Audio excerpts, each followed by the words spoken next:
Hello, welcome to the another session of Classroom. Today in our session, we are dealing with the flowcharts. Okay, in the previous classes, the first class, we have a brief discussion about algorithm, some simple examples of algorithm, then three types of statements. What are the three types of statements? Our sequential statement, selective statement, and iterative statement. After that, some examples related to these three statements, right? Now we are moving to the flowchart. So before that, we can go through what is algorithm. Algorithm is just a step-by-step process of solving a problem. Now what is a flowchart? Flowchart is a graphical form of solving a problem. That is a graphical form of algorithm. These are the symbols used in flowchart. So this is an oval symbol. This means start or stop. Now this is a parallelogram. This is for inputting or outputting function. For printing or taking a data, for all the cases we are using this symbol, that is a parallelogram. Now this is a rectangle. This is for the process of processing. That means for doing some functions like sum, difference, or taking a product, etc. Now this is a decision box. That means our conditions come under this section. Now this is the flow of control. Flow of control means this is from this side to that side, like that. I will explain it. Now this is a connectors. So these are the major symbols used in a flowchart. Okay. Now let's take an example of drawing a flowchart to find a simple interest. How to find a simple interest? The equation is P into R into T by 100. So we require three datas, P, R and T. So our first step is start. Start and stop comes under the oval shape. Okay, so we are denoting it with an oval shape. Then P, R and T are the three measurements or the three requirements. So we are putting it in a parallelogram. Then this is a process we need to undergo. Okay, so this is a simple interest equation. So we are putting it in a rectangular form. Okay, now the next one is the output, printing the simple interest. So it is put in the parallelogram. Then the last one is the stop. Okay, now how can you write the algorithm corresponding to this flowchart? It is simple. Our first step is start.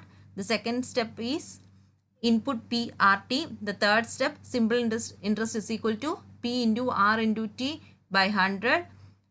Then the fourth step is print simple interest. Fifth step, stop. Okay, if you have the flowchart, then it is easy to write the algorithm.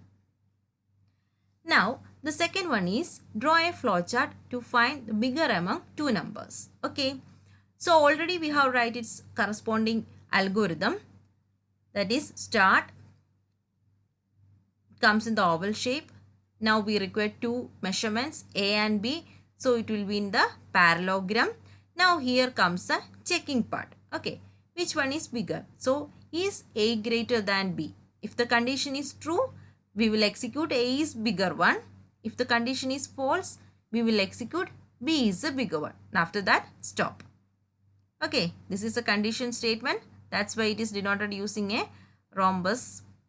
Now these are the inputs or output statement. This is the input and this is the output section. That's why it is denoted using a parallelogram. This is a start and stop. These are oval in shape. This is the flow of connection. See, this is an arrow, line with an arrow. This is the flow of connection. Okay. Now third example, factorial of a number. What is a factorial? How to find a factorial of number? If I am taking a number 4. Okay, how to find the factorial? 1 into 2 into 3 into 4. This is a factorial. Okay, before that I will explain how to find a factorial. What is the logic behind this? Okay, so we need a number to find the factorial. Okay, now the next one is I. I is our running variable and F is our factorial. Now why we are taking F as 1 instead of In the previous cases, we see that sum is taken as 0, but here we are taking f as 1. What is the reason? Because here it is multiplication. If we are putting f is equal to 0 and multiplying process comes, the answer becomes 0. That's why we are taking f is equal to 1. Okay, let's consider an example. I am taking n is equal to 4. In the initial case, here I is equal to 1 and f is equal to 1. Now we will check I less than or equal to n. That is 1 less than or equal to n. Condition is true. What we will do? We will write f is equal to f star I. That is our f value is 1 and I value is 1. 1 into 1, 1. This is a new value of f. After that, I is increased by 1. I is equal to 1 plus 1, 2. Then comes to this step. Again check I is less than or equal to n. That is 2 is less than or equal to 4. Condition is true. Here f is equal to f star I. That is our new f is 1 and I is 2. So 1 into 2, answer is 2.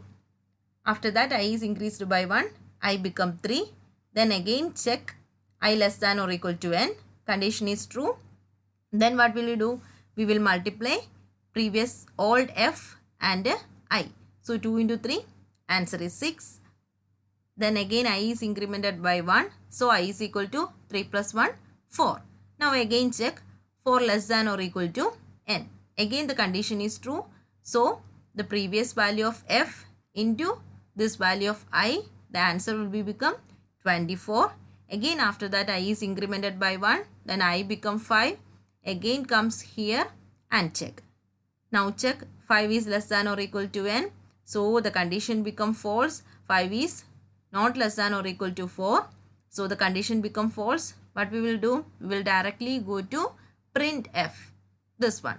In this part, we will print the value of last found f. That is 24. We will print 24 and again stop. Now check what is the factorial of 4? That is 1 into 2 into 3 into 4. That is equal to 24. You understand? How can you write the algorithm corresponding to this? Step 1 is start. Step 2, take the value of n and store it in n. Then set I is equal to 1, f is equal to 1. Check I less than or equal to n. If the condition is true, then go to this step. Else, go to this step, stop. Okay. Now, the next one is finite and infinite loop. We have already seen that in the case of iterative statement, we have a loop. That is, a particular condition is repeating again and again. That is a loop. So, a finite loop means set of statement that are executed fixed number of time. There is a fixed number of time. Suppose 4, 5 or like that. Only up to a fixed number of time this statement will execute. We can check the previous one.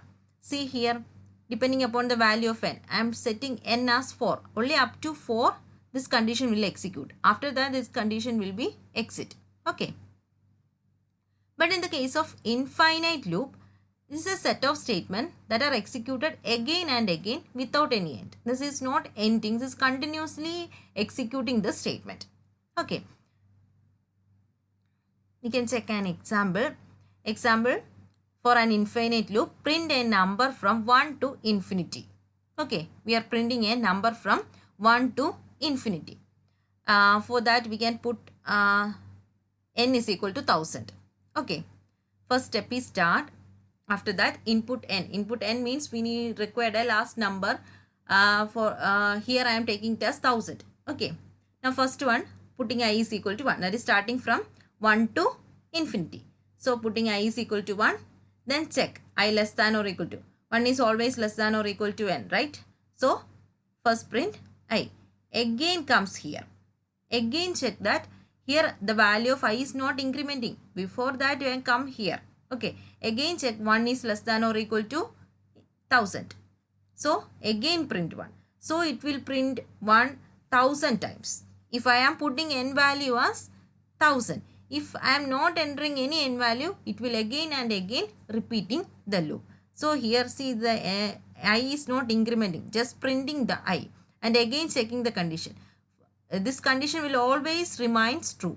Okay, 1 is always less than or equal to n. Whatever be the value of n, the I will be always less than or equal to n, because we are setting I is equal to 1 and we are not incrementing the value of I. We are setting I as 1 itself.